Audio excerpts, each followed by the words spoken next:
مفتی و قاضی حضرت مولانا مفتی نظام الدین صاحب قاسمی دامت برکاتہم، محتمم الجامعہ مرکز العلوم۔ بسم اللہ الرحمن الرحیم۔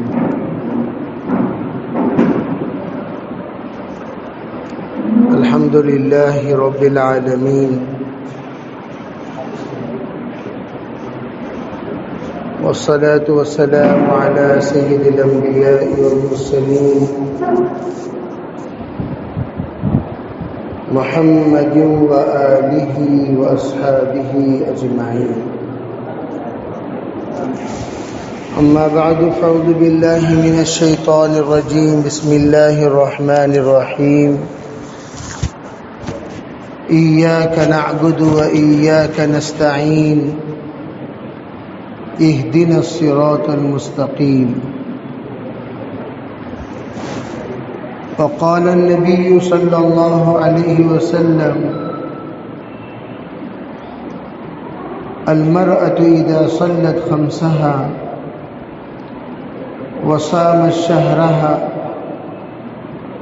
وأطاعت بعلها وحفظت نفسها دخلت الجنة،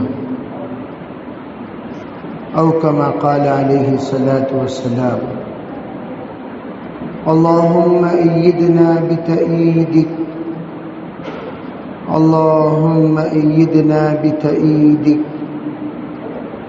اللهم أيدنا بتأييدك يا رب العالمین۔ محترم معزز بزرگوں، بھائیوں، پردہ نشین محترم خواتین، کائنات میں جتنی محنتیں چل رہی ہیں ان تمام محنتوں کا لب لباب اسلام کا مکمل طور پر استحصال کر دینا ہے۔ مشرق و مغرب، شمال و جنوب اس بات کی کوشش میں لگے ہوئے ہیں کسی نہ کسی طریقے سے اسلام اور پیغام اسلام نیست و نابود ہو جائے، اور ان تمام کو حزب الشیطان کہتے ہیں، شیطان کی جماعت۔ اور در و دیوار آپ دیکھ لیجئے، شیطان کے جماعت کے پیغامات پہنچانے والے آپ کو ہر ایک دیوار، ہر ایک لٹریچر، ہر ایک چیز آپ کو نظر آئے گی۔ آپ چھوٹی سی چھوٹی چیز بھی کائنات میں خریدیں گے، اس میں آپ کو باطل کی دعوت نظر آئے گی، تصویر کی شکل میں، بے حیائی کی شکل میں، بے شرمی کی شکل میں، بے غیرت کی شکل میں آپ کو ایک نقشہ نظر آئے گا جس میں ایک پیغام دیا جاتا رہے گا کہ تم بھی ایسے بنو، تم ایسے کیوں نہیں بنتی، تمہیں ایسے بننے سے کون سی چیز روک رہی ہے، کس چیز کی وجہ سے تم شرما رہی ہو، تمہیں تو اس طرح رہنے میں یہ فائدہ ہے، یہ فائدہ ہے، یہ فائدہ ہے۔ کائنات پوری کی پوری اس کے پیچھے لگی ہوئی ہے۔ آپ چاہے وہ 8 آنے کی چیز لیجئے 50 پیسے کی، یا 1 روپے کی چیز لیجئے، ہر چیز میں آپ کو اس طرح کی پیغام بے حیائی نظر آئے گی۔ اسلام کیا کہتا ہے؟ اسلام یوں کہتا ہے کہ اللہ نے جس فطرت پر تمہیں پیدا کیا، مردوں کو مردوں کی طرح، عورتوں کو عورتوں کی طرح، مردوں سے مطالبہ یہ ہے کہ تم مرد بن کر رہو، عورتوں سے مطالبہ یہ ہے کہ تم عورت بن کر رہے۔ مرد عورت بننے کی کوشش نہ کرے، عورت مرد بننے کی کوشش نہ کرے، جس کو مسترجلات من النساء یوں کہا گیا، اللہ کی لعنت ہے ان عورتوں پر جو مرد بنے، اور اللہ کی لعنت ہے ان مردوں پر جو عورت بنے۔ اسی لیے جناب رسول اللہ صلی اللہ علیہ وسلم نے روز اول سے مسلمانوں کو جو پیغام دیا وہ یہ کہ البسوا ثیاب البیاض وکفنوا موتاکم بالبیاض، تم سب سفید پوشاک کے ملبوس بن جایا، لباس سے ملبوس ہو جاؤ، سفید پوشاک سے ملبوس ہو جاؤ، تمہارا لباس سفید ہو جائے۔ رنگ برنگی دنیا سے حضور نے روز اول سے دور رکھا امت کو، تمہاری زندگی میں رنگ برنگی نہ ہو، کلر والی زندگی، رنگ برنگی والی زندگی، سب رنگ والی زندگی، نو رنگ والی زندگی، یہ تمام زندگیاں مسلمانوں کے مردوں کی زندگیاں نہیں۔ مسلمان کیسے رہیں گے؟ مسلمان کے سلسلے میں حضور نے ایسی تعلیمات دی ہے جیسے ایک بچے کو باپ دیتا ہے، انا لکم بمنزلۃ الوالد للولد، جیسا یہ باپ بچے کو تعلیم دیتا ہے، بیٹا اس طرح بیٹھا کرو، بیٹا اس طرح کھایا کرو، بیٹا اس طرح اپنے ہاتھ رکھا کرو، اس طرح تم اپنا لباس پہنا کرو، تم اس طرح چلا کرو، اس طرح کیا کرو، جس طرح ہر ڈھنگ باپ سکھاتا ہے، اسی طریقے سے سرکار دو عالم صلی اللہ علیہ وسلم نے ہر چیز امت مسلمہ کو آپ نے سکھائی۔ آپ نے امت کو یہ بتایا، مردوں کو بتایا تو مرد کیسے بن کر رہنا ہے، عورتوں کو بتایا تمہیں عورتوں کو کس طریقے سے رہنا ہے۔ آپ علیہ السلام تشریف فرما ہے، ایک خاتون کا ہاتھ آیا اور آپ نے فوراً کہا ارے یہ عورت کا ہاتھ ہے یا مرد؟ کہا کہ حضور یہ تو عورت کا ہاتھ ہے۔ کہا عورت کے ہاتھ رنگ برنگی ہوا کرتے ہیں، عورتوں کے ہاتھ میں مہندی ہوا کرتی ہے، عورتوں کے ہاتھ میں بنگڑی ہوا کرتی ہے، عورتوں کے ہاتھ مردوں کی طرح بغیر مہندی اور بغیر بنگڑی والی نہیں رہتے۔ آپ نے فوراً تنبیہ فرمائی عورت کو عورت کی طرح رہو، عورتوں کو مردوں کی طرح رہنا منع ہے، بغیر رنگوں والا ہاتھ منع ہے، اور مردوں کو عورتوں کی طرح رہنا منع ہے۔ اب تو ہمارے یہاں الٹا، مردوں کو مہندی لگانے کا شوق، انگوٹھے میں بھی، پیر میں بھی، ہاتھ میں بھی، ہتھیلی میں بھی مہندی لگانے کا شوق، اور عورتوں کو مہندی سے دوری، مہندی عورتیں لگانا چھوڑ دی۔ حالانکہ علماء فرماتے ہیں جو عورتیں مہندی اور بنگڑی کا اہتمام کرے جنات و شیاطین کے اثرات سے محفوظ رہتی ہیں۔ ہمارے ایک بزرگ تھے، وہ ہمیشہ تنبیہ کرتے تھے ان عورتوں کو، ارے تم اپنے ہاتھوں میں بنگڑی کیوں نہیں پہنتی؟ فرمایا جس کے اندر اثرات ہوتے ہیں وہ ہرگز بنگڑیوں سے دور رہتی ہے، وہ مہندی سے دور رہتی ہے، اور جو مہندی سے دور رہے سمجھ جانا چاہیے اس کے اندر کچھ نہ کچھ خرابی ہے، اس خرابی کو دور کرنے کی ضرورت ہے۔ تو اس لیے چیزیں دیکھنے میں معمولی لگتی ہیں، حقیقت میں بہت بڑی۔ علماء فرماتے ہیں ایک ہے مردوں کی آواز، ایک ہے عورتوں کی آواز، دونوں کی آواز میں فرق کیا ہے؟ مردوں کی آواز میں گرج ہونی چاہیے، بلندی ہونی چاہیے، ہمت ہونی چاہیے، حوصلہ ہونی چاہیے، اس میں شجاعت ہونی چاہیے، لیکن عورتوں کی آواز اس کے مقابلے میں تو دھیمی ہونی چاہیے، ہلکی ہونی چاہیے، خفت ہونی چاہیے، لینت ہونی چاہیے، نرمی ہونی چاہیے، آواز پست ہونی چاہیے۔ مرد اور عورت کی آواز میں فرق۔ علماء فرماتے ہیں جو خاتون آواز کا پردہ کر لے اللہ رب العزت کی آواز حشر کے میدان میں بھی اس بندی کو سنائی دے گی، اور جنت میں اللہ کا مکالمہ اسے نصیب ہوگا۔ جو بندی اپنی آواز غیروں تک سنائے اور غیروں کی آواز سننے کے عادی بن جائے، فرمایا نہ ہی اس سے اللہ گفتگو کرے گا، نہ ہی اسے اللہ کی آواز سنائی دے گی۔ اس لیے ہمارے خواتین اس بات کا اہتمام کریں۔ پردہ کسے کہتے ہیں؟ پردہ کہتے ہیں عورت کی حقیقت کو، پردہ کہتے ہیں عورت کی اصلیت کو، پردہ کہتے ہیں عورت کی فطرت کو، پردہ کہتے ہیں عورت کی عورت پنے کو، پردہ کہتے ہیں عورت کا اللہ کو راضی کرنے کے لیے عورت کی طرح جینے کو۔ پردہ کوئی لازم باہر کی چیز نہیں جو عورت پر تھوپی جا رہی ہے۔ پردہ کیا ہے؟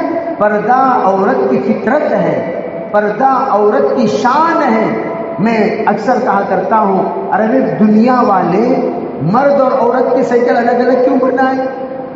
مرد اور عورت کی گاڑی الگ الگ کیوں بنائیں؟ آپ اگر کسی بھی دنیا والے سے پوچھو، ارے بھائی یہ سائیکل میں مردوں کا سائیکل الگ، عورتوں کی سائیکل الگ، یہ سائیکل میں فرق کیوں ہے؟ تو آپ کو دنیا والے یہ بتائیں گے عورت کے اندر حیا ہوتی ہے، وہ اپنے ہینڈل کو یوں پکڑنا اس کے لیے اچھا نہیں لگتا، اس کے ہینڈل چھوٹی ہونی چاہیے، اس کے ہینڈل میں کچھ خم ہونی چاہیے جس کے ذریعے سے اس کے حیا کا لحاظ رکھے، وہ ٹانگ اٹھا کر نہ بیٹھے بلکہ ٹانگ اس کو نیچے سے اس کو لے کر بیٹھا کرے۔ جیسے عورتوں کی گاڑیاں، وہ عورتوں کی گاڑیوں میں اب پردے کا لحاظ دنیا والوں نے رکھا، یہ جانتے ہیں عورت کی فطرت یہی ہے، عورت کی خصلت یہی ہے، عورت کی شان یہی ہے، عورت کی اصلیت یہی ہے کہ اس کو اس طرح کے بے حیائی حرکتوں سے بچنا چاہیے، بچانا چاہیے۔ اس کے لیے انہوں نے گاڑیوں میں دو طرح کی گاڑیاں بنائی، یہ مردوں کی گاڑیاں یا عورتوں کی گاڑیاں، یہ مردوں کے سائیکل یا عورتوں کے سائیکل، یہ مردوں کی لائن یا عورتوں کی لائن، یہ مردوں کے ڈریس یا عورتوں کے ڈریس، یہ مردوں کی چیزیں یا عورتوں کی چیزیں۔ اگر ہم نے مردوں کی بیگ عورت اٹھا لے، عورتوں کی بیگ مرد اٹھا لے تو لوگ نہیں ہنسیں گے۔ ہم پوچھتے ہیں یہ بیگ اٹھانے پر آپ کو شرم محسوس ہو رہی ہے، لباس پہننے پر شرم کیوں نہیں محسوس ہو رہی ہے؟ آپ کو مردوں کی طرح چلنے پر شرم کیوں نہیں محسوس ہو رہی ہے؟ مردوں کی طرح ہنسنے پر شرم کیوں نہیں محسوس ہو رہی ہے؟ مردوں کی طرح بولنے پر شرم کیوں نہیں محسوس ہو رہی ہے؟ مردوں کی طرح کرنے پر شرم کیوں نہیں محسوس ہو رہی ہے؟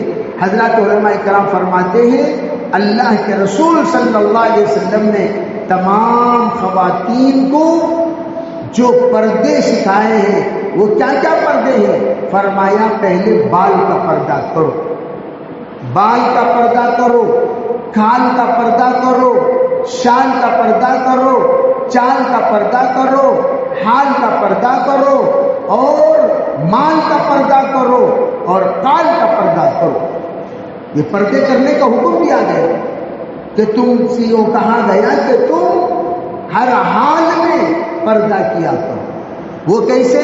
علماء فرماتے ہیں حال کا پردہ، قال کا پردہ، چال کا پردہ، بال کا پردہ۔ علماء نے فرمایا بال کو بھی برقعے کے اندر رکھنا چاہیے۔ بال اگر جیسے کہ حضرت ہارون رشید کی بیوی، ان کا مشہور واقعہ ہے کہ حضرت ہارون رشید کی بیوی زبیدہ مشہور خاتون گزری ہے اور بڑی سخی خاتون۔ حرمین شریفین بہت غریب ممالک تھے، حجاز مقدس، حجاز مقدس بہت غریب ملک، اور آپ کو معلوم ہونی چاہیے 1902 میں سب سے پہلے ان لوگوں کو یہ بات معلوم ہوئی کہ یہاں پر کوئی خزانہ ہے، یہاں پر کوئی قیمتی چیز ہے، یہاں پر کوئی ایسی اشیاء موجود ہیں زمین کے نیچے جس کے ذریعے سے ہمارا ملک مالدار ہو سکتا ہے۔ چنانچہ سعودی والوں نے باقاعدہ جو حقیقت میں نجد قبیلے سے تعلق رکھتے ہیں، نجدیوں نے حملہ کیا عرب پر۔ اس وقت میں حجاز کے جو ذمہ دار تھے، حکمران تھے، وہ ترکی حکومت تھی۔ جب ان لوگوں نے حملہ کیا، حملہ کرنے کے بعد بہت طویل اور وسیع داستان ہے، آپ لوگوں کو یہ بتاؤں کہ 1937 میں مکمل طور پر مکے اور مدینے پر قابض ہو گئے۔ مکے پر 1924 میں قابض ہوئے، مدینے پر 1934 میں قابض ہوئے۔ جب ہوئے تو انہوں نے سب سے پہلے نام بدلا المملکۃ العربیۃ السعودیہ، انہوں نے نام رکھا کہ یہ سعودی، اس لیے کہ سب کے سب آل سعود کہلائے جاتے تھے، سعودی نام رکھا۔ پھر اس کے بعد کیا ہوا؟ علماء فرماتے ہیں اس کے بعد ان لوگوں نے اس بات کی ترتیب بنائی کہ اس وقت میں ہم لوگ جو بھی کام کریں گے وہ کام وہ کام باقاعدہ سعودی حکومت کے اصول و ضوابط کے مطابق کریں۔ الغرض میں یہ کہہ رہا تھا اس سے پہلے تک تو بڑے غریب، بہت مسکین، تو حضرت زبیدہ نے جب سنا حرمین شریفین میں باقاعدہ پانی کی کمی ہے تو انہوں نے نہر کھدوایا، اور نہر کھدوا کر باقاعدہ مکے اور مدینے میں نہر دوڑایا تاکہ تمام مکے اور مدینے کو آنے والے حجاج اکرام کو پانی کی سہولت نصیب ہو۔ تو باقاعدہ اس کا نام نہر زبیدہ رکھا، کروڑوں روپے خرچ کیا۔ آپ خالی اندازہ لگاؤ ایک پائپ لگانے پر کتنا پیسہ خرچ ہوتا ہے، نہر کھدوانے پر کتنا پیسہ خرچ کیا ہوگا۔ تو جس وقت میں لوگ خزانچی خرچ کرتے کرتے نہر زبیدہ کا کام مکمل کر دیا، لے آ کر انہوں نے پرچے میں حساب کتاب ظاہر کیا، کہا کہ ملک سلامت آپ اس حساب کو دیکھ لیجئے، دیکھنے کے بعد آپ کو اشکال ہے، کیا آپ کو پوچھنا ہے، کیا آپ کو یہاں شک و شبہات لگ رہے ہیں، آپ اسے کلیئر کر لیجئے، واضح کر لیجئے۔ جس وقت لا کر ان لوگوں نے پیش کیا تو ایک ہی جملہ کہا حضرت زبیدہ نے، ترکت الحساب لیوم الحساب، میں نے حساب کو حساب کے دن کے لیے چھوڑ دیا۔ میں تم لوگوں سے حساب نہیں لیتی، اللہ حساب لینے والا، تم نے امانت داری کے ساتھ کام کیا یا نہیں کیا، مال ضائع کیا یا صحیح استعمال کیا، اس کا حساب تمہیں اللہ کو دینا ہے، میں کیا حساب لوں، حساب میں نے چھوڑ دیا یوم الحساب کے لیے۔ وہ زبیدہ جو ملکہ ہونے کے باوجود اللہ کی بندی، اللہ سے ڈرنے والی، ایک مرتبہ اپنے حجرے میں کنگھی کر رہی تھی۔ حضرت ہارون رشید کا پیغام لے کر غلام آیا، اس نے جو آواز لگانا تھا معمول، وہ آواز لگانا بھول گیا، مس ہو گیا، وہ سیدھے اندر آ گیا، پردہ ہٹا دیا۔ حالانکہ پردے کے اندر پردہ ہوا کرتا تھا، لیکن وہ پردہ جب ہٹایا اتفاق سے درمیان کے پردے ڈالے ہوئے نہیں تھے۔ حضرت زبیدہ کے جو خادمہ ہے وہ جو کنگھی کر رہی تھی، تو کنگھی کرتے کرتے اسے احساس ہوا ارے کسی نامحرم کی نظر میرے بالوں پر پڑ گئی۔ تو حضرت زبیدہ کہا ارے کیا ہوا؟ کہا نہیں فلاں آ گیا تھا پیغام پہنچانے کے لیے، آپ کو دیکھ کر فوراً کھسک گیا۔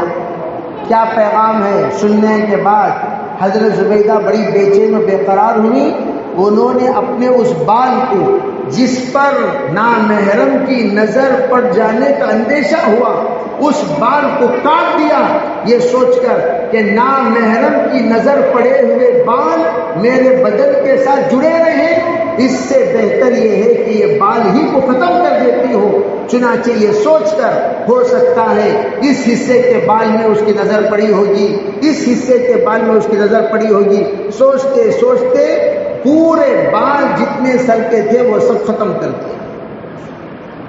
میں عرض کرنا چاہتا ہوں بال کا پردہ، آج ہم سوچیں پردہ ہماری زندگی میں کہاں ہے؟ سب سے بڑی عبادت عورتوں کی دو ہی ہیں، ایک پردہ یا خدمت۔ پردہ کرنا سب سے بڑی عبادت، خدمت کرنا سب سے بڑی عبادت، یہ دونوں سے اللہ ملتا ہے، خدمت سے خدا ملتا ہے۔ اسی لیے علماء فرماتے ہیں عورت دین اسلام خواتین سے کیا مطالبہ کرتا ہے؟ صرف یہ مطالبہ کرتا ہے کہ ہمارے خواتین نماز میں بھی باحیا بن کر رہیں۔ آپ دیکھیے اسلام میں نماز سب سے بڑی اہم چیز ہے، لیکن اس کے باوجود اسلام نے کیا کیا؟ نماز جس وقت تم پڑھ رہی ہو اس وقت میں تکبیر کے لیے ہاتھ اٹھانا سنت ہے، لیکن اللہ کے رسول علیہ الصلوۃ والسلام کی شریعت مطہرہ میں نماز میں بھی پردے کو اتنا لاگو کیا، نماز میں اوپر تک ہاتھ اٹھانے کی ضرورت نہیں، ٹھنڈے تک اٹھا لیا کرے، رکوع میں پورا جھکنے کی ضرورت نہیں، تھوڑا سا جھک جایا کرے، سجدے میں مردوں کی طرح سجدہ مت کیا کرو، عورتوں کی طرح زمین پر دب کر سجدہ کیا کرو، تاکہ تمہارے پردے اور حیا میں خلل نہ ہو۔ میں یہ پوچھنا چاہتا ہوں، ارے عورتوں کے پردے کا شریعت نے اتنا لحاظ رکھا، احرام جو سب سے اہم چیز ہے اس میں پردے کی وجہ سے اللہ نے بہت ساری چیزوں کو مائنس کر دیا۔ جیسے قدم چھپانا مردوں کے لیے ضروری ہے لیکن عورتوں کے لیے ضروری نہیں ہے. عورتوں کے لیے ضروری نہیں. سیکس پہننا چاہتی ہیں پہن سکتی ہیں. ہاں جیسے بال کھلے رکھنا ضروری ہے مردوں کو لیکن عورتوں کے لیے ضروری نہیں. وہ سوائے چہرے کے وہ اپنے پورے بدن کو چھپا سکتی ہے. اور وہ بھی علماء نے کیا فرمایا, جب چہرہ چھپانے کا وقت آئے تو ایسے موقع پر ایک کیپ ڈال لیا کرے, اوپر سے پردے کو لٹکا دیا کرے, پردے کی جالی اوپر سے ڈال دیا کرے تاکہ چہرے پر پردے کا کپڑا نہ لگے, لیکن پردہ جو شریعت کا حکم ہے اس حکم پر عمل ہو جائے. تو پردہ سب سے اہم, یہاں تک کہ علماء فرماتے ہیں پردے کرنے والی خاتون کو اللہ 6 طرح کی نعمتیں دیتے ہیں. اس میں سب سے پہلی نعمت اللہ اپنی محبوب بندوں میں اسے شامل کرتے ہیں. پہلی چیز وہ اللہ کے یہاں بھی محبوب بن جاتی ہے, بندوں کے یہاں بھی محبوب بن جاتی ہے, ماں باپ کے یہاں بھی محبوب بن جاتی ہے, اولاد کے یہاں بھی محبوب بن جاتی ہے. یہاں تک کہ فرمایا وہ خاتون اپنے شوہر کے یہاں اتنی پیاری اور لاڈلی بن جاتی ہے کہ شوہر اس سے بہت راضی رہتا ہے. اتنا راضی علماء فرماتے ہیں کہ شوہر کے دل کے اندر اللہ ایسی محبت بسا دیں گے. حدیث پاک میں ہے لو ماتت المرأة وزوجها عنها راض دخلت الجنہ, اگر اس حال میں عورت کا انتقال ہو شوہر اس سے خوش ہو سیدھے عورت جنت میں چلی جائے. اور عورت کے پردے سے شوہر کے دل میں محبت پیدا ہوتی ہے, عورت کے پردے سے شوہر کے دل کے اندر عظمت پیدا ہوتی ہے, عورت کے پردے سے شوہر کے دل کے اندر قدر پیدا ہوتی ہے, عورت کے پردے سے شوہر کے دل کے اندر اس بندی کی بہت بڑا مقام پیدا ہو جاتا ہے. یہ اس وقت ہوگا جب خواتین پردہ کریں. تو پہلی بات میں نے بتایا بال کا پردہ اور کھال کا پردہ. ہمارا رنگ کیا ہے وہ بھی پردے کے اندر رہنا چاہیے. ہم بلاؤز کے ذریعے سے اپنے ساز کے ذریعے سے باقاعدہ اس بات کو ظاہر کریں ارے بھائی پردہ کرنا ہمارے اوپر واجب ہے. جب ہم پردہ پابندی سے کریں گے اللہ رب العزت کی طرف سے ایک نور نصیب ہوگا, وہ نور قیامت تک باقی رہے گا. پاؤڈر مارنے سے وہ نور نہیں آتا, میک اپ کرنے سے وہ نور نہیں آتا, وہ نور وہ من جانب اللہ ہوتا ہے. نورہم یسعی بین ایدیہم, علماء فرماتے ہیں وہ نور حشر کے میدان میں بھی ان خواتین کے ساتھ رہے گا, مردوں کے ساتھ رہے گا اور سامنے چلتا رہے گا اور راستہ بتاتا ہوا جائے گا. اور وہ نور اللہ عطا فرماتے ہیں اس خاتون کو جو پردے کا اہتمام کرے. اسی لیے مولانا عبید اللہ صاحب رحمت اللہ علیہ ہمیشہ فرمایا کرتے تھے قال کا پردہ, آواز کا بھی پردہ کیا کرو. اگر کوئی تم سے پوچھے دروازہ کھٹکھٹا کے آپ کے شوہر کہاں ہیں, یا یوں پوچھے عبد الرحمان بھائی, عبد الرحیم بھائی, باہر سے آواز لگائی گئی تو آپ نے کیا کیا, آپ نے اندر سے جواب دینا چاہتی ہو تو آپ منہ پر کپڑا رکھ کر جواب دیا کرو, یوں کہا کرو بھائی ہمارے شوہر نہیں ہیں مصروف ہیں, یوں کہہ دیا کرو وہ مصروف ہیں, منہ پر کپڑا رکھ کر بات کیا کرو تاکہ تمہاری اصلی آواز باہر والے تک نہ پہنچے. آج کل تو خواتین کی آواز اتنی فیمس ہو گئی ہے, لوگ آواز سن کر بولے نہیں ان کی امی بول رہی, نہیں ان کی بیوی بول رہی, نہیں ان کی بہن بول رہی, نہیں ان کی بیٹی بول رہی. باہر والوں کو گھر والوں کی آواز کا پتہ چل گیا اور وہ خواتین کی آواز پر باقاعدہ طے کر دیتے ہیں, ماں بول رہی ہے, بیٹی بول رہی ہے, بہن بول رہی ہے اور بیوی بول رہی ہے. اتنا ہمارے آواز گلی والوں میں فیمس ہو گئی. محترم خواتین سب سے بڑی عبادت ہے, فرمایا جو اپنی آواز کو نامحرم مردوں سے چھپائے رکھے اللہ اس آواز میں ہدایت نصیب کرتے ہیں. وہ بولے گی، سننے والوں کو ہدایت ملے گی، وہ ذکر کرے گی، اللہ اس کے آواز میں ایک ایسی اللہ کے نام کی لذت نصیب کرے گا، سننے والے محسوس کریں گے یہ اللہ کی بندی اللہ کا نام لیتی ہے، اس کی زبان سے اللہ کا نام کتنا اچھا لگتا ہے، اس کی زبان سے اللہ کا نام کتنی عظمت والا لگتا ہے، اس کی زبان سے اللہ کا نام اس میں اعظم لگتا ہے، اس کی زبان سے اللہ کا نام ایسا لگتا ہے، یہ پکارے گی تو اللہ کی طرف سے لبیک یا عبدی کا جواب آئے گا۔ یہ کب ہوگا؟ جب ہماری آواز ہم سوائے محرم کے نامحرموں سے اپنی آواز کو چھپائے رکھیں۔ گاؤں گلی میں، بازار میں، سب جگہ پر ہم چیخ مارتے ہوئے چلاتے ہوئے پھرتے رہیں گے، ہماری آواز کی کوئی حیثیت ہی نہیں رہے گی۔ تو اس لیے فرمایا کہ اپنی آواز کو پردے میں رکھا کرو، اپنی آواز کو پردے میں رکھا کرو۔ پھر آگے جو بات بتائی گئی وہ یہ، اللہ نے جو مال دیا مال کو پردے میں رکھا کرو۔ مال دکھلانے کی چیز نہیں ہے۔ ہم لوگوں نے بڑے بڑے ایسے مالداروں کو دیکھا، 10-10 ہزار نوکروں کے مالک ایسے لنگی اور جبے میں رہتے ہیں اور خود چائے بناتے ہوئے بیٹھے ہوئے ہیں، خود لوگوں کو دسترخوان بچھا رہے ہیں اور خود کھانا وغیرہ رکھ رہے ہیں۔ جب پتا چلا کہ یہ ماشاءاللہ 10,000 ملازمین کا مالک ہے تو اس بندے سے جب پوچھا گیا حاجی صاحب آپ اتنے سادے، تو وہ یہ ایک ہی جواب دیے، ایک ہی صف میں کھڑے ہو گئے محمود و ایاز، نہ کوئی بندہ رہا نہ کوئی بندہ رہا۔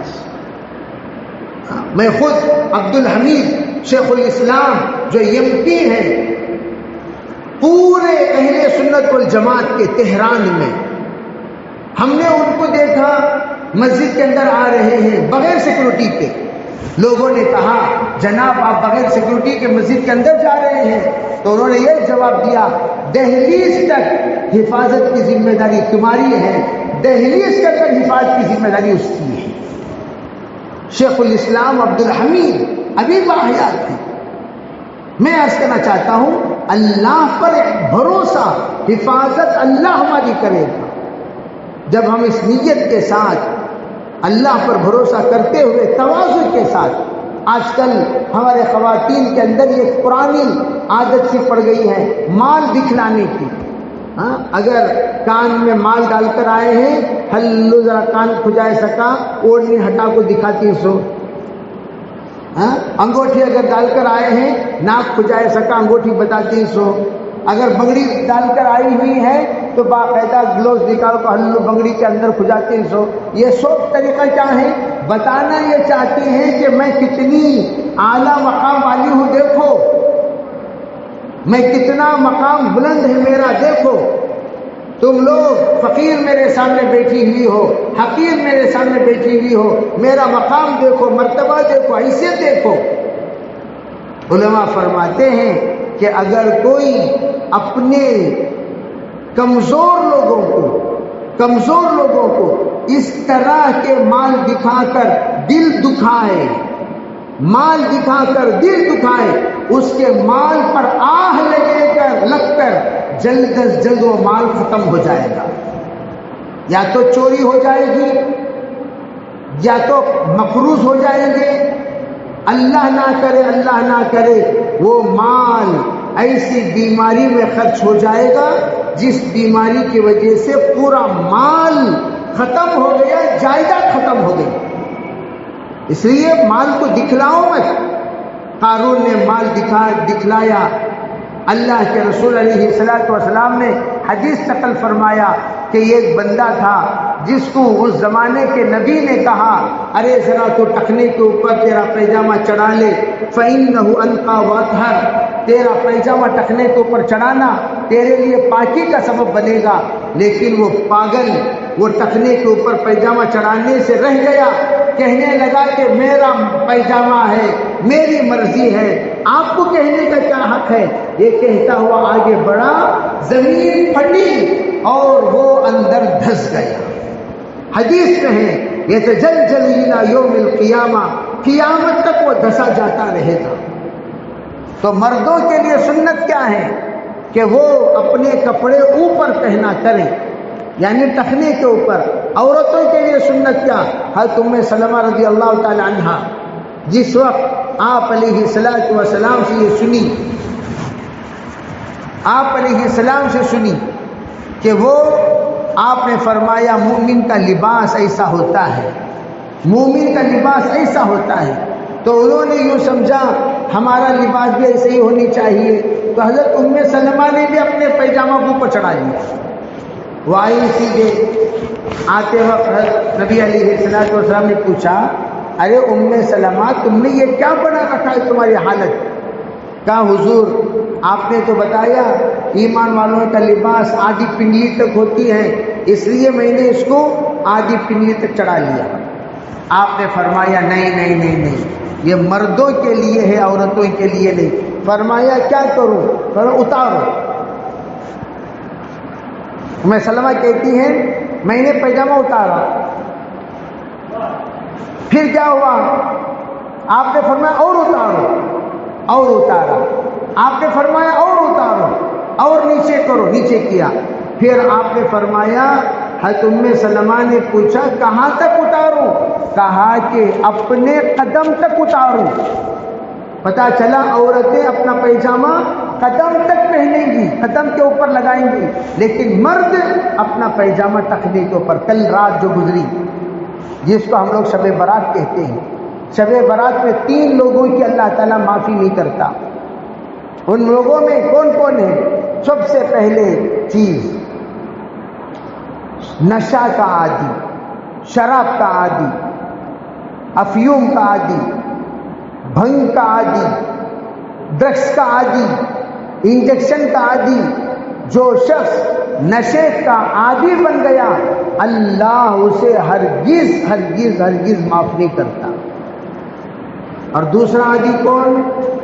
دوسرا انسان کون؟ قطع رحمی. میں تو کہتا ہوں دیکھے نشہ شراب کا یہ 12 آورس میں اتر جاتا ہے، ایک ہے نشہ مال کا، یہ زندگی بھر نہیں اترتا. مال کا جو نشہ ہے یہ اتارنے والی چیز موت ہے. ہر چیز کا نشہ الگ. علماء فرماتے ہیں ہر ایک کے اوپر الگ الگ اعتبار سے نشے چڑھتے رہتے ہیں.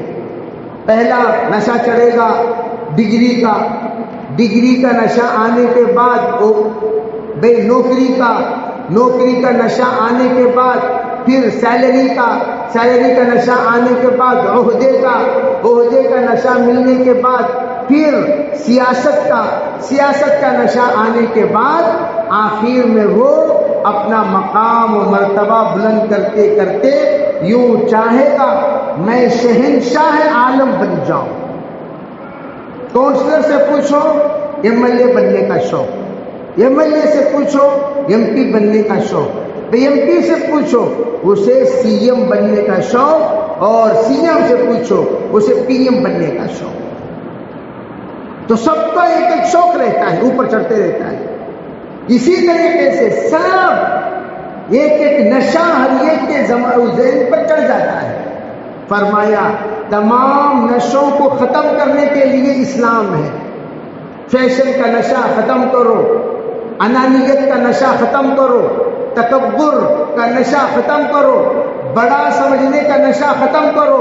اپنے اندر سے ہر طرح کی خرابیاں جس کے ذریعے سے آدمی اللہ کے رحمت سے دور ہو جاتا ہے ان سب کو ختم کرو. اسی میں فرمایا ایک تو یہ ہے کہ شراب کا نشہ یہ تو ہرگز اللہ رب العزت اسے معاف نہیں کرے گا. دوسرا نشہ ہے غرور ہے، وہ کس کا؟ اپنے شوہر کے مالدار ہونے کا نشہ. بعض خواتین اللہ حفاظت فرمائے ہم میں سب یہ کو ایک بہن اس کا شوہر غریب ہے، دوسری بہن اس کا شوہر امیر ہے، تو وہ امیر بہن اپنے غریب بہن سے حقارت سے بات کرتی ہے.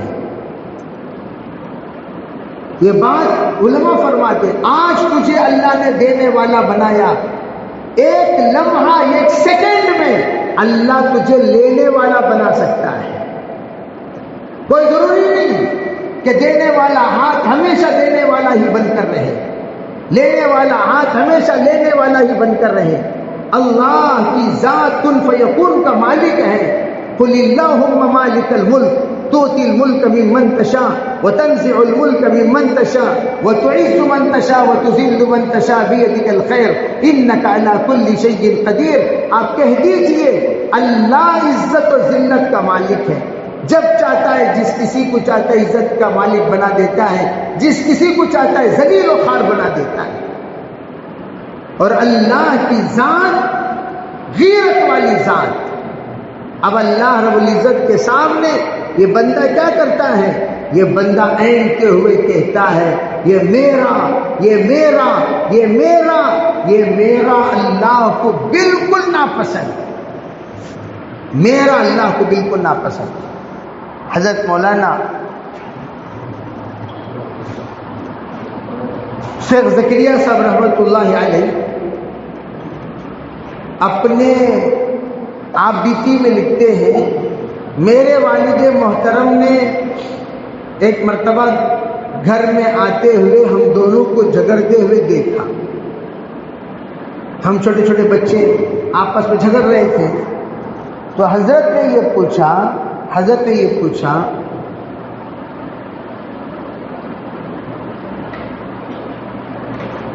کہ کیوں جھگڑ رہے ہو؟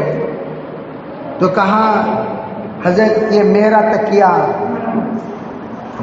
انہوں نے کہا یہ میرا تکیہ. حضرت بھائی میرا تکیہ کون کہہ رہا ہے؟ کہ یہ کہہ رہا ہے. حضرت نے بلایا اور یہ زور سے تنبیہ کی اور کہا یہ تیری زبان سے یہ جملہ کب سے نکلنا شروع ہوا؟ یہ میرا, یہ میرا, یہ میرا, یہ میرا. ارے ہر چیز اللہ کی ہے.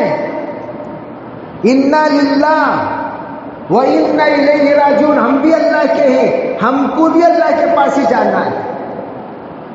جب تیری جان تیری نہیں, جب تیرا مال تیرا نہیں, جب تیرا نام تیرا نہیں. اب جیسے مثال کے طور پر ہم لوگ انتقال ہو گئے تو ہم لوگوں کو کیا کہا جائے گا؟ میت, جنازہ. ہاں, نام سے تو نہیں پکارا جائے گا حاجی فلان ابن فلاں کہاں ہے, نہیں پوچھیں گے. جنازہ کہاں بھی ہے سو بھائی جنازہ کہاں ہے, جنازے کی نماز کہاں ہے, یہی تو پوچھیں گے. کوئی یہ نہیں پوچھے گا کہ فلاں کہاں ہے, فلاں کہاں ہے, فلاں کہاں ہے. علماء کہتے ہمارا نام ہمارا نہیں ہے, بدن کا کوئی نام نہیں, روح کا نام رکھا جاتا ہے. نام جو رکھا جاتا ہے وہ روح کا رکھا جاتا ہے, بدن کا نام نہیں رکھا جاتا. اسی لیے علماء فرماتے جب بچہ پیدا ہونے کے بعد ایک سانس بھی لے کر مر گیا تو اس بچے کا نام رکھو, غسل دو, کفن پہناؤ, نماز جنازہ پڑھاؤ, دفن کرو. اگر بچہ پیدا ہوا بڑا حسین و جمیل ہے, خوبصورت ہے, سانس لیا ہی نہیں ایک مرتبہ بھی, تو فرمایا اسے کپڑے میں لپٹ کر دفن کر دو.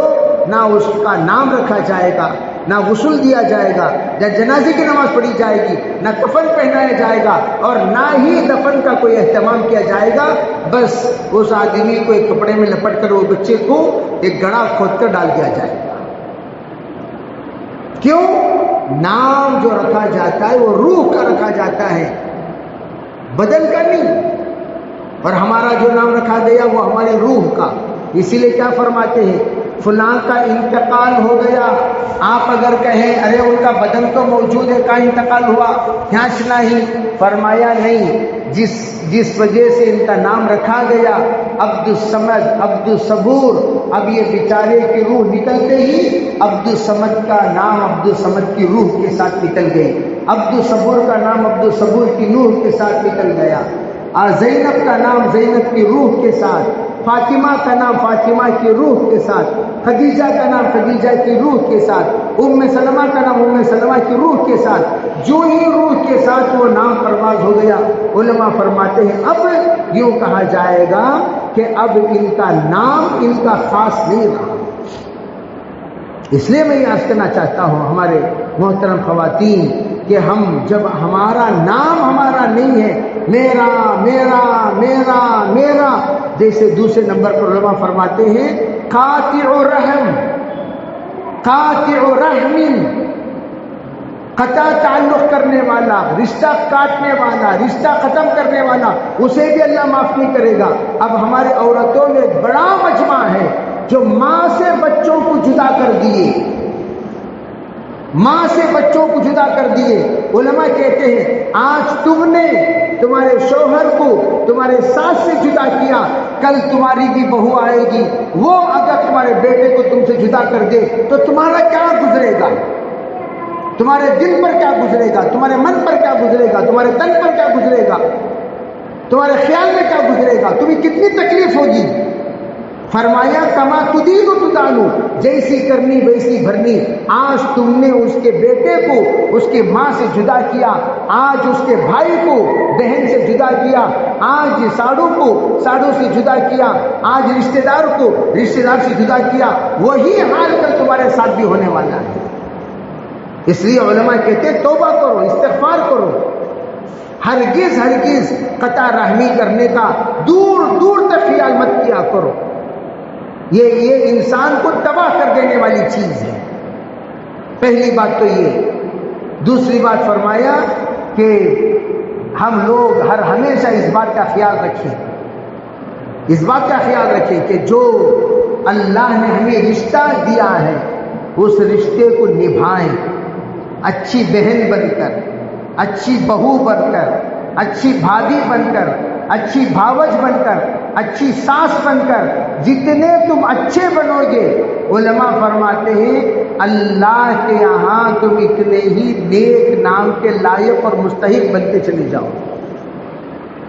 میں تو کل ہی ساتھیوں سے عرض کر رہا تھا، اگر ہم لوگوں کو تنہا بٹھا دیا جائے اور کہا جائے تم کتنے اچھے ہو، تم کتنے برے ہو، ذرا اپنے بارے میں سوچو، اور سوچ کر کیا تم اپنی ذات پر قسم کھا سکتے ہو میں مر گیا تو میں جنتی؟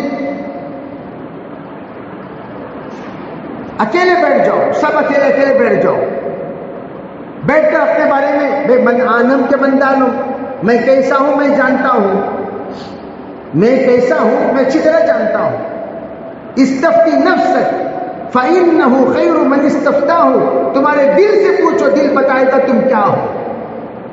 اگر ہم اکیلے بیٹھ کر یہ سوچیں کیا میں نیک ہوں،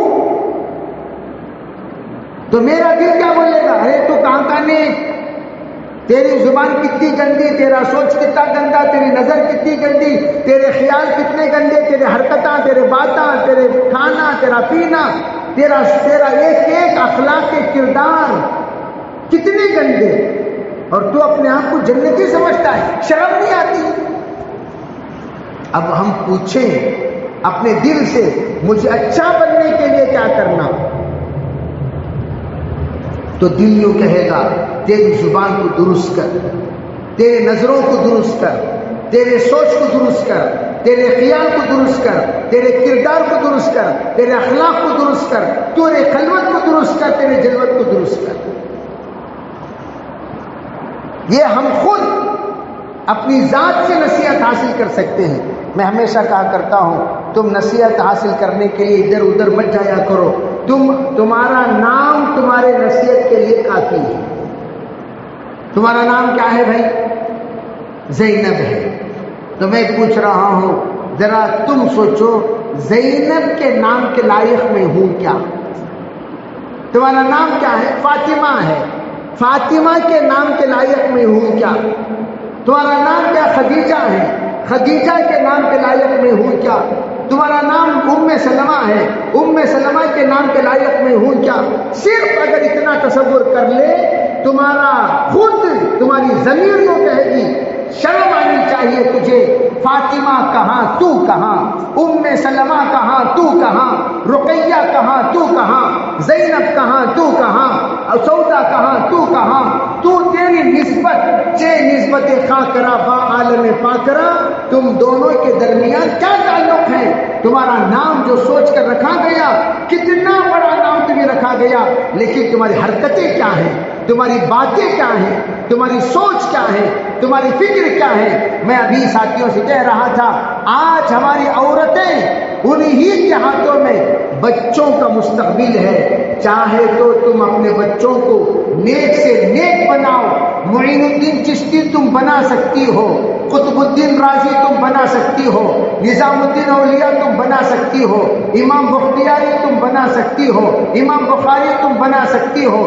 امام مسلم و ترمذی بنا سکتی ہو، ابن ماجہ اور نسائی بنا سکتی ہو، تمہارے حق میں ہے کہ تم اپنی بیٹیوں کو رابعہ بصریہ بنا سکتی ہو، مہاجرین اور انصار کے نقش قدم پر چلا سکتی ہو، تم قانتات و صائمات بنا سکتی ہو، مسلمات و مومنات بنا سکتی ہو، سب کچھ بنانے کی طاقت تمہاری دعا میں ہے. لیکن آج ہم اس دعا کو کتنا استعمال کر رہے ہیں، کتنا استعمال نہیں کر رہے، ہم خود اس کا جائزہ لے لیں. امام بخاری نابینا پیدا ہوئے، ان کی ماں کی دعا نے 6 سال کے تسلسل کی دعا نے بینا بنا دیا. امام بخاری نابینا پیدا ہوئے، 6 سال تسلسل دعا نے بینا بنا دیا. میں آپ سے پوچھتا ہوں، کیا ہم لوگوں نے کبھی تسلسل سے دعا کی؟ میرا بچہ، اس کا ذہن کام نہیں کرتا، یا اللہ میرے بچے کو علم دے دے، میرے بچے کو ترقی دے دے، میرے بچے کا ذہن بنا دے، میرے بچے کو نمازی بنا دے، میرے بچے کو تقوی والا بنا دے، میرے بچے کو توکل والا بنا دے، میرے بچے کو میرے آخرت کے لیے ذخیرہ بنا دے، میرے بچے کو دنیا میں میرے آنکھوں کی ٹھنڈک بنا دے. ہم کتنی بار دعا کرتے ہیں، گالی زیادہ دیتے ہیں، دعا کم کرتے ہیں. تو ہار ہو جانا، تو تباہ ہو جانا، تو نیست ہو جانا، تو نابود ہو جانا، تیرے منہ میں مٹی پوڑو،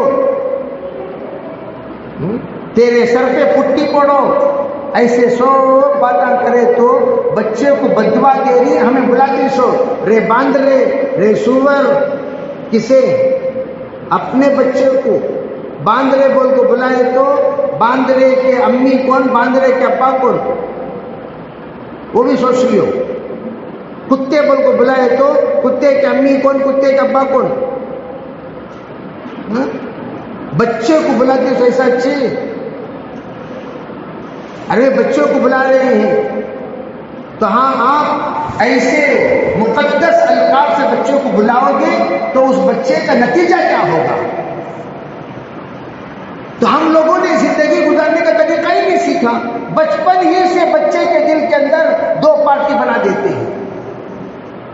بچے کے دل کو، چھوٹا بچہ ہے، اسے ہم نے پیر پر رکھ کر جھلایا، جھلاتے جھلاتے پوچھا اب بیٹا بتاؤ تمہیں ابا کے کی امی کے کی؟ اب بچہ کیا بولیا؟ میں ابا کا. تو اس کا مطلب کیا؟ میں ابا کی پارٹی امی کا مخالف، میں امی کی پارٹی ابا کا مخالف. تو آپ کے بچے کے دل میں ماں باپ کی محبت ایسی ہونی چاہیے جیسے دونوں آنکھیں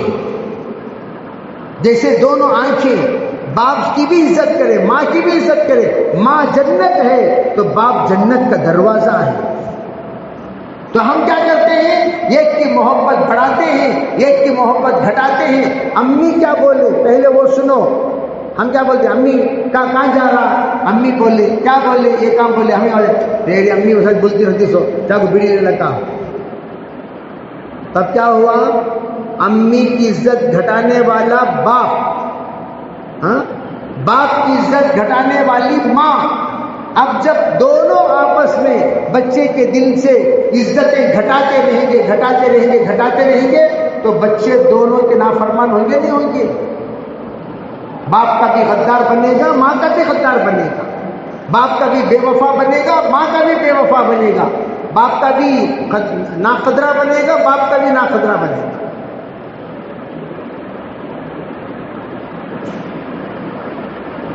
اس لیے علماء فرماتے اللہ تعالیٰ سے اس بات کا خاص طور پر مانگنا چاہیے کہ بچے جو بھی ہوں گے وہ غدار نہیں بنیں گے کسی، سب کے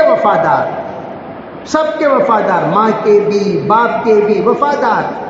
اور ڈریس میں لڑتی سو، باپ لے کر آئے گا جھپا پیجامہ، ماں لے کر آئے گی چڈی بنی. ارے یہ کیا طریقہ ہے؟ اب ماں گھر میں جب بچہ رہتا ہے تو چڈی پہناتی ہے، باپ آتا ہے تو جھپا پہناتا ہے. اب بچے کے دل کے اندر، بچے تو بچے ہوتے ہیں بھائی، اب ان کی تربیت کیسے ہوگی؟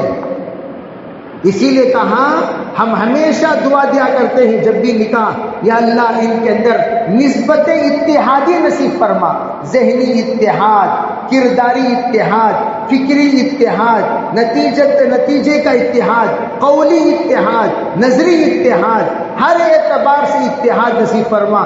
جب یہ دونوں متحد ہوں گے ماں اور باپ، تب جا کر بچوں کی تربیت ہوگی۔ ماں بھی چاہے میرا بیٹا جبہ پیجامہ والا، باپ بھی چاہے جبہ پیجامہ، ماں بھی چاہے حافظ بنے، باپ بھی چاہے حافظ بنے، ماں بھی چاہے نیک بنے، باپ بھی چاہے نیک بنے، تب جا کر بچوں کا نتیجہ صاف اور شفاف ہوتا ہے۔ اس لیے محترم خواتین، میں آپ حضرات سے گزارش کرنا چاہتا ہوں کہ ہم خود اپنی ذات سے بیٹھ کر سوچیں، میرے نمازوں کا کیا حال، ذکر کا کیا حال، تلاوت کا کیا حال، فکر کا کیا حال۔ خود آپ کی اسکیننگ لیں، دوسرے ہاتھ سے اسکیننگ لینے کی ضرورت نہیں ہے۔ جیسے میں نے بتایا، اگر آپ کو کہہ دیا جائے قسم کھا کر بولو کیا آپ جنتی ہیں، اکیلے میں، تنہائی میں، پبلک کے سامنے نہیں، تو ہم اگر غور کریں، ارے میں کیسا جنتی، میں کیسی جنتی؟ نماز میں کوتاہی ہے، ذکر میں کوتاہی ہے، فکر میں کوتاہی ہے، ایمان میں کوتاہی ہے، یقین میں کوتاہی ہے، روزے میں کوتاہی ہے، معاشرے میں کوتاہی ہے، معاملات میں کوتاہی ہے، اخلاق میں کوتاہی ہے، میں جنتی کیسے؟ اسی لیے حضور فرمائے استفتی قلبک، تیرے ذات سے تو پوچھ، تو کیا ہے، تیرا دل بتائے گا۔ من عالم کے من دانم، میں کون ہوں، میرا دل بتائے گا کہ میں کون ہوں۔ اسی لیے کہا جاتا ہے کہ اپنے آپ کو نیک بناؤ، نیک سوچ۔ اگر آپ نیک ہیں آپ کی ذات کے اعتبار سے، آپ کسی کے بارے میں برا نہیں سوچتے، کسی کے بارے میں برا نہیں بولتے، کسی کے بارے میں برا نہیں کرتے، کسی کے بارے میں برا تدبیر نہیں کرتے، تفکر نہیں کرتے، تخیل نہیں کرتے، سازش نہیں کرتے، اللہ بھی آپ کے ساتھ کبھی برا نہیں کرے گا۔ ہر اچھے کے ساتھ نتیجتاً اچھا ہی ہوگا، ہر برے کے ساتھ نتیجتاً برا ہی ہوگا۔ اسی لیے مولانا قاسم قریشی صاحب رحمۃ اللہ علیہ ایک مرتبہ ایک مولوی صاحب کو نصیحت کر رہے تھے، فرمایا مولوی صاحب آپ نے غلطی کی، کہا میں نے غلطی نہیں کی، کہا آپ اپنی صفائی مت پیش کیجئے، صفائی اللہ پیش کرے گا۔ آپ مت کہیے میں سفید ہوں، نہیں، آپ مت کہیے میں خوشبودار ہوں، نہیں، آپ مت کہیے میں اچھا ہوں، نہیں، آپ اپنی ذات سے اپنی اچھائی کو پیش کرنے کی ضرورت نہیں، آپ کی پاکی کو پیش کرنے کی ضرورت نہیں، آپ کے نیک ہونے کو پیش کرنے کی ضرورت نہیں، انشاءاللہ اللہ پیش کرے گا۔ چنانچہ جن لوگوں نے لے جا کر اس اللہ کے بندے کو جیل میں ڈالا، وہی لوگ استقبال کر کے لائے اور جس مقام سے اتارے اس سے اعلیٰ مقام پر بٹھایا، چاہے 6 سال کے بعد کیوں نہ ہو، لیکن ہوا کام دیر ہے اندھیر نہیں ہے۔ تو ہم لوگ انہیں برابر نہیں، انہیں برابر نہیں، تمہیں جبریل کی اولاد، تمہارے سے غلطیش نہیں ہوتی، تمہیں میکائیل کے خاندان کے، تمہارے سے غلطیش نہیں ہوتی، تمہیں اسرافیل علیہ السلام سے سلسلے کے تعلق رکھنے والے، تمہیں پاک و پوتر لوگ، تمہارے سے غلطیش نہیں ہوتی۔ برے دنیا بھر کے لوگ برے ہیں۔ حضرت قاری محمد طیب صاحب رحمۃ اللہ فرمایا کرتے تھے، جب پڑی اپنے گناہوں پہ نظر، خود سے برا کوئی نہ رہا۔ اس سے پہلے کیا؟ دیکھتے رہے اوروں کی عیب و ہنر۔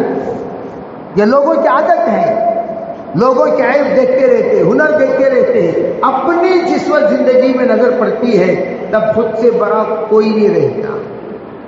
اس لیے محترم خواتین، آج میں آپ حضرات کو یہ بات بتانا چاہتا ہوں کہ جتنے ہمارے اندر کوتاہیاں ہیں زندگی میں، چند خواتین کے سلسلے میں یہ بات سننے کو ملی۔ کیا بات؟ کہ ہماری یہ بہن زندگی میں انہوں نے غیبت نہیں کی۔ شوہر نے کہا خود آ کر، مولانا میری بیوی جب سے میری شادی ہوئی 45 سال کا عرصہ گزرا، کبھی انہوں نے میرے سامنے کسی کی غیبت نہیں کی۔ اس سے اس سے بڑھ کر شہادت کس کی ہو سکتی ہے بتاؤ؟ جبکہ تکیے کی کہانی مشہور، لوگ کہاں غیبت کرتے ہیں کہ نہیں کرتے ہیں کہ ضرور شوہر سے غیبت کرتے ہیں، تمہارا امی برابر نہیں، تمہاری بہن برابر نہیں، انہیں برابر نہیں، انہیں برابر نہیں، غیبت کر کر کر تو کھانا بھر بھر بھر کو ستیہ ناش کر دیتے ہیں فیملی کو۔ لیکن اس اللہ کے بندے نے کہا 45 سال کا عرصہ گزر گیا، آج تک میری بیوی نے میرے سامنے کسی کی غیبت نہیں کی، ہر تکلیف اکیلی سہتی رہی، جس کا نتیجہ یہ ہوا اس کے انتقال پر ساس باحیات ہے، ہچکیاں مار مار کر رو رہی ہے، اس کی نند ہچکیاں مار مار کے بے ہوش ہو رہی ہے۔ اتنی نیک خاتون دنیا سے چلی گئی۔ ارے کتنا بڑا مجمع اس کے جنازے میں، 2500-3000 ہزار کا مجمع، کیوں؟ غیبت کے بغیر دنیا سے گئے۔ اوروں کا نیک کہنا بہت آسان ہے، اپنوں کا نیک کہنا بہت مشکل ہے۔ اگر اپنے کہتے ہیں میرا بھائی نیک ہے، میرا باپ نیک ہے، میرا شوہر نیک ہے، میرے فلاں نیک ہے، فلاں نیک ہے، فلاں نیک ہے، ان کی شہادت اصل شہادت ہے۔ باہر والے تو ہمارے چند گھنٹے دیکھتے ہیں، اپنے گھر والے ہماری زندگی دیکھتے ہیں۔ باہر والا ہمارے بیان سنتے ہیں، گھر والے اپنی حیات دیکھتے ہیں۔ اسی لیے اکابر کہتے ہیں آج کل لوگ بیانات لکھنے والے بن گئے، زندگیاں لکھنے والے ختم ہو گئے۔ پہلے زمانے میں حیات الصحابہ، صحابہ کے بیانات نہیں لکھے گئے، صحابہ کی زندگیاں لکھی گئی۔ حضرت معین الدین چشتی کے بیانات نہیں لکھے گئے، معین الدین چشتی کی زندگی لکھی گئی۔ حضرت خواجہ صابر پیا کلیری کے بیانات نہیں لکھے گئے، ان کی زندگی لکھی گئی۔ نظام الدین اولیاء کے بیانات نہیں لکھے گئے، ان کی زندگی لکھی گئی۔ مہاجرین انصار کے بیانات نہیں لکھے گئے، ان کی زندگی لکھی گئی۔ اللہ کے رسول علیہ الصلوۃ والسلام کے اقوال صرف 50,000 ہیں، زندگی آج تک لکھی جا رہی ہے۔ اور حضرت فاطمہ الزہرا کی باتیں صرف 50 ہیں، لیکن زندگی آج تک بولی جا رہی ہے۔ حضرت صدیق اکبر کی باتیں صرف 150 ہیں، لیکن آج تک زندگی بولی جا رہی ہے۔ اور ہم لوگوں کو زندگی بدلنا ہے۔ ایک بزرگ تو کہنے لگے ایسی زندگی گزارو زمین تم پر ترس کھائے۔ ارے کتنا ہی اللہ کا بندہ محنت کرتا ہے، کتنا ہی اللہ کا بندہ اللہ کو راضی کرتا ہے۔ لوگوں کے درمیان فیمس ہونے کی ضرورت نہیں ہے۔ کتنے ایسے شہرت یافتہ ہیں جو اللہ کے نزدیک مردود ہیں، کتنے ایسے مفقود ہیں جو اللہ کے نزدیک مقبول ہیں۔ دنیا میں لوگ تلاش کر رہے ہیں، مل نہیں رہی ہے، لیکن اللہ کے یہاں مقام کہیں سے کہیں۔ مولانا عبید اللہ صاحب رحمۃ اللہ فرمایا کرتے تھے ایک زمانہ حشر کے میدان میں داعیوں کی لسٹ میں بعض وہ لوگ ہوں گے جو دنیا میں داعی کہلائے جاتے رہے، لیکن ان کا نام حشر کے میدان میں نہیں ہوگا۔ بعض لوگ جن کو لوگ جانتے ہی نہیں داعی ہونے کے اعتبار سے، لیکن حشر کے میدان میں ان کا نام سر فہرست ہوگا۔ اس لیے کہا نالائق سمجھو اپنے آپ کو، اللہ لائق بنائے گا۔ لائق سمجھو گے نالائق بن جاؤ گے۔ میں لائق ہوں نہیں، میں نالائق ہوں، میں کچھ نہیں جانتا۔ جتنا علم بڑھے گا اتنی جہالت کا احساس ہوگا، جتنا علم کم ہوگا۔ حضرت امام شافعی سے پوچھا گیا حضرت آپ کس کو علم کہتے ہیں، کس کو جہل کہتے ہیں؟ حضرت نے فرمایا کہ آدمی جس وقت جان کر بھی انجان کہے، جان کر بھی انجان کہے، فرمایا وہ ہے اصل جانکاری رکھنے والا۔ جو انجان ہو کر بھی اپنے آپ کو جانا کہے، نادان ہو کر بھی اپنے آپ کو دانا کہے، وہ سب سے بڑا نادان۔ اسی لیے امام مالک رحمۃ اللہ علیہ سے جس وقت 100 سے زائد سوالات کیے گئے، 95 سوال کے جواب میں نے فرمایا لا ادری لا ادری لا ادری لا ادری۔ امام مالک سے پوچھا گیا، فرمایا حقیقت میں میں سب جانتا ہوں، مجھے یہ ڈر تھا کہیں میری زبان سے ایسی ویسی بات نکل جائے اور قیامت کے دن میں پکڑا جاؤں۔ ایک مصر کے بڑے خطیب تھے، وہ جس وقت بیان کرتے وقت پسینہ پسینہ جب وہ واپس آئے تو فرمایا ان کی بنی نچوڑی جاتی تھی، پسینے سے وہ بالکل تربتر ہو جاتا تھا۔ پوچھا گیا کیا بات ہے؟ کہا میری زبان سے جو بات نکلتی ہے مجھے ڈر لگتا ہے کہیں وہ زبان سے نکلنے والی بات غلط نہ ہو جائے اور قیامت تک کا ذمہ دار میں اس غلطی کا مینہ بن جاؤں۔ اس لیے میرا عزیز خواتین، اذا اجتمعنا قلنا وقلنا، ہمارے خواتین جب جڑ جاتی ہیں خوب بولتی ہیں۔ دعوت کا اصل مقصد کیا ہے؟ دعوت و تبلیغ کا مقصد کیا؟ دعوت کا اصل مقصد تمام خواتین کا دل اور دماغ میں آخرت بس جائے، آخرت بس جائے۔ بے ہم کھانا پکا رہے ہیں، مولانا داؤد صاحب رحمۃ اللہ علیہ فرمایا کرتے تھے تم کھانا پکا رہی ہو، پکاتے پکاتے یہ نیت کرتے ہوئے پکایا کرو، اے اللہ دنیا میں جو آگ کی سوزش، جو آگ کی جلن، جو آگ کی تپش، جو آگ کی تکلیف میں محسوس کر رہی ہوں، یہ آگ کا تن میں جو محسوس ہو رہی ہے تکلیف، یا اللہ اس تکلیف کے نتیجے میں جہنم کی آگ سے ہمیشہ کے لیے خلاصی دے دے، اللہ دے دے گا۔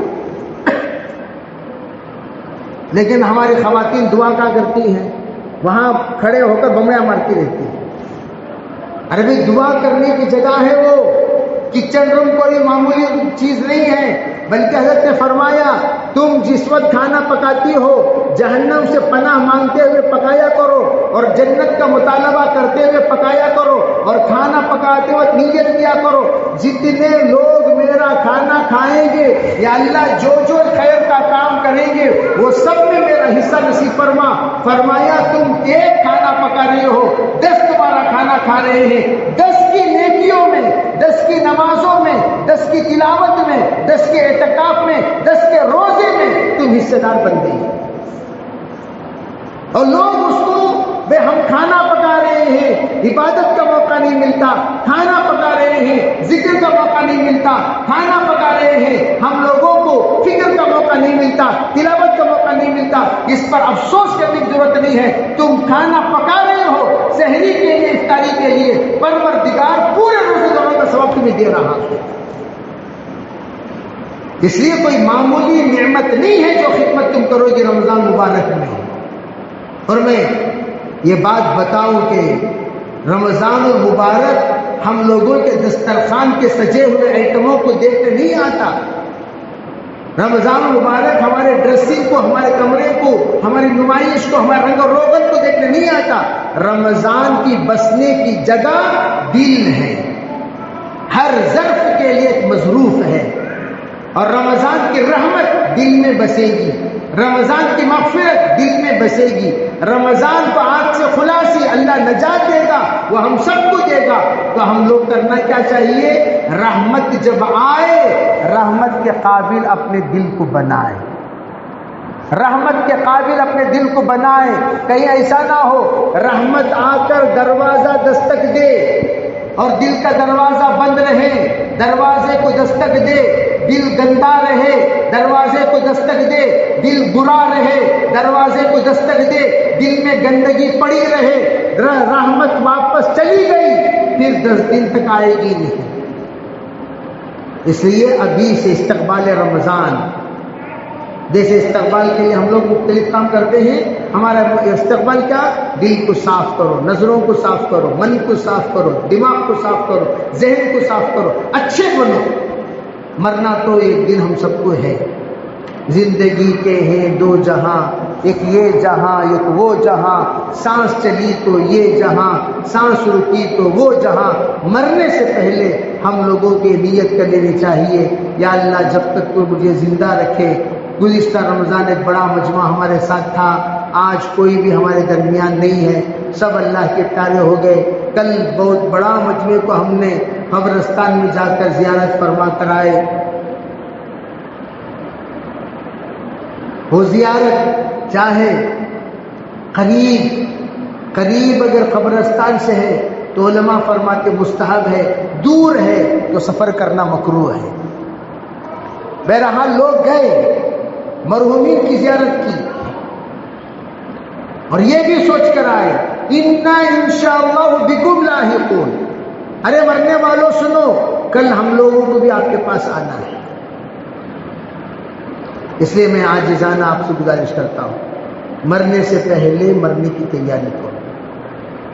حضرت عاشق الہی صاحب رحمت اللہ علیہ فرمایا کرتے تھے، ہر رات تمہاری آخری رات سمجھ کر گزارو، ہر دن تمہاری زندگی سمجھ کر اٹھو، ہر رات تمہاری آخری رات، ہر رات میں تم یہ نیت کرو، یا اللہ آج میں مر رہی ہوں، آج میں مر رہا ہوں، دن بھر زندگی بھر کے تمام گناہوں سے توبہ، اور وصیت نامہ لکھ دو۔ کیوں؟ تم خود نیت کر رہی ہو، اللہم بسمک اموت و احیا، یا اللہ میں مر رہی ہوں۔ اگر اللہ تعالیٰ سانس جو اللہ کے پاس جاتی ہے، روح جو اللہ کے پاس پرواز ہوتی ہے، خود دعا میں اللہ کے رسول سونے کی دعا میں فرمایا، یا اللہ فَإِنْ أَمْسَكْتَهَا فَاغْفِرْهَا، یا اللہ وہ روح جو تیرے پاس آئی ہے اس کو اگر تو نے روک لیا تو اس کی مغفرت فرما، فَإِنْ أَرْسَلْتَهَا، اگر اسے تو نے واپس بھیج دیا تو اس کے ساتھ عافیت کا معاملہ فرما۔ اس لیے میں آپ سب سے گزارش کرتا ہوں کہ نیت کریں انشاءاللہ ہم آج ہی سے تہ دل سے جتنے گناہ ہم سے زبانی ہو گئے، کرمنل کامہ بہت سارے ترکو رہیں گے، وَهَمْنَا مَزَا مَا مَزَا لَيْسَ عَلَيْهِ الْقَضَاء، کرمنلز۔ تو اب کرنا کیا چاہیے؟ سب سے توبہ، اسے سب کے سامنے بولنے کی ضرورت نہیں، سب سے توبہ، نیت کرنا انشاءاللہ ہم نیک بن کر زندگی گزاریں گے، کریں گے بھی انشاءاللہ۔ نیک کام، نیک ذہن، نیک سوچ، نیک فکر، سوال کا کل کا دن ہم انتقال ہو گئے تو اللہ کے سامنے کہہ سکتے ہیں اللہ بس تیرے پاس کیا ہے، نیک دل لے کر آیا ہوں، نیک سوچ لے کر آیا ہوں، نیک فکر لے کر آیا ہوں، نیک جذبات لے کر آیا ہوں۔ اس کے لیے ہم لوگ پہلے سے اس کے لیے۔ دوسری بات، رمضان مبارک میں اعتکاف یہ نیک بننے کا سب سے بہترین ذریعہ۔ رمضان میں 10 دن علماء فرماتے ہیں گھر میں 3 مستورات اگر ہوں، ایسی ترتیب بناؤ، پہلا عشرہ ایک خاتون بیٹھ جائے، دوسرا ایک خاتون بیٹھ جائے، تیسرے ایک خاتون بیٹھ جائے، تو اس کے ذریعے سے تو یہ 3 بھی انشاءاللہ تینوں عشرے میں ایک ایک خاتون بیٹھ جائیں گی، پورا رمضان اعتکاف کا ثواب ہمیں ملے گا۔ اور تیسرا کام، رمضان مبارک میں تراویح، رمضان میں تراویح 20 رکعت، 8 رکعت سب میں، 8 رکعت تہجد ہے، 20 رکعت تراویح ہے۔ تو ہمارے خواتین اگر اس میں کوئی حافظہ ہیں تو وہ تراویح پڑھا سکتی ہیں ایک ہی صف میں کھڑے ہو کر۔ اگر حافظہ کوئی نہیں ہے، جتنی صورتیں آپ کو یاد ہوں اتنی صورتیں آپ پڑھ کر آپ تراویح کے 20 رکعت نماز مکمل کریں۔ کام و کاج سے فارغ ہونے کے بعد جو ہی مرد حضرات تراویح پڑھنے کے لیے جائیں، آپ تراویح میں کھڑے ہو کر جلدی آپ اپنی تراویح کی نماز مکمل کر سکتی ہیں۔